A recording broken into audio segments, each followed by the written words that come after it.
చెప్పనా? చెప్పండి. అందరికీ కార్తీక పౌర్ణమి శుభాకాంక్షలు అండి. తులసికి ఈరోజు ఈ విధంగా చేసుకుంటాము.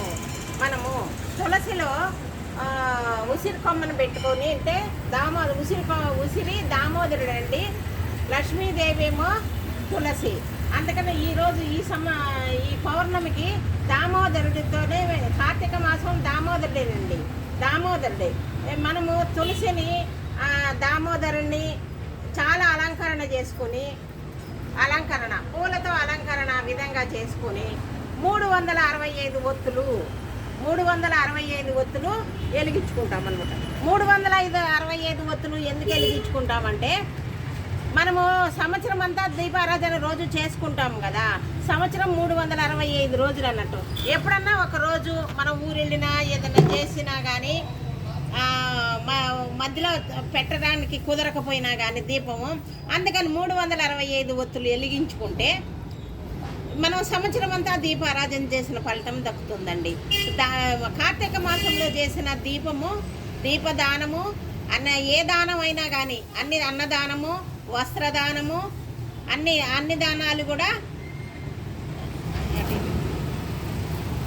దగ్గర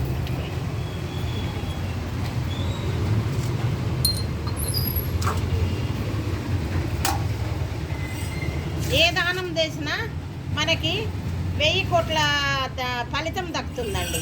అందుకని చెప్పి మనము ఈ మాసం చాలా శ్రద్ధగా దీపమే మనకి దీపము, స్నానము, దీపము, దానము, ఇవి కార్తీక మాసం యొక్క ప్రత్యేకతలు.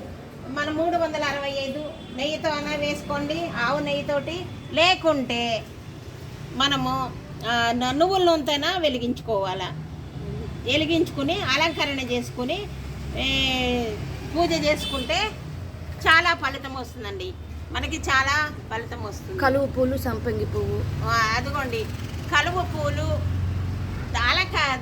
అలా తులసమ్మకి సంపంగి పువ్వు, కలువ పువ్వు, పల్లె పువ్వులు, గులాబీలు, చామంతులు, అన్నీ గులాబీలును, మల్లెపూలు, కలువ పువ్వు, విరజాజి, మళ్ళా కలువ పూలు కూడా ముఖ్యం అండి. కలువ పూలు కూడా ముఖ్యం. దొరికితే మాకు నిన్న దొరికినవి తెచ్చుకున్నాము. సంపంగి పువ్వు కూడా దొరికిందండి. సంపంగి పువ్వుతో కూడా మనం లక్ష్మీదేవిని పూజిస్తే అష్టైశ్వర్యాలు దొరుకుతాయి. మళ్ళా మనము దీర్ఘసుమంగళిగా ఉంటామన్నట్లు. కాబట్టి మనము ఎప్పుడైనా సరే ఈ విధంగా కొంచెం తెల్లవారుజామున, ఈరోజు 6:30కు ఉందంటండి, 6:30 నుంచి ఉందంట పౌర్ణమి. అందుకని చెప్పి మేము కొంచెం తెల్లారినాకనే చేసుకున్నాము. ఈ విధంగా అందరూ ఇప్పుడు చెప్తా గుర్తుంటుంది. మనకి ఇంకా 2 వారాలు ఉన్నాయి సోమవారాలు కూడా ప్రత్యేకమేనండి. కార్తీక మాసము సోమవారాలు కూడా ప్రత్యేకమే. సోమవారం రోజు నక్షత్రం ఉన్నప్పుడు వెలిగించుకోండి తులసమ్మ దగ్గర, మంచిది. ఇప్పుడు పౌర్ణమి గడియలు ఇప్పుడు ఉన్నాయి కాబట్టి అని ఇప్పుడు చేస్తున్నామండి. మా వీడియోలు చూస్తున్నారా? పద్మజ పసుపులేటి. నా వీడియో చూస్తే సబ్స్క్రైబ్ చేయండి, గంట కొట్టండి, షేర్ చేయండి, లైక్ చేయండి, పద్మజని ముందుకు పంపండి. నమస్తే అండి. సర్వే జన సుగుణ బాగుంటుంది. ఇంకొకసారి మంచి వీడియోతో మేము ముందుకు వస్తాను.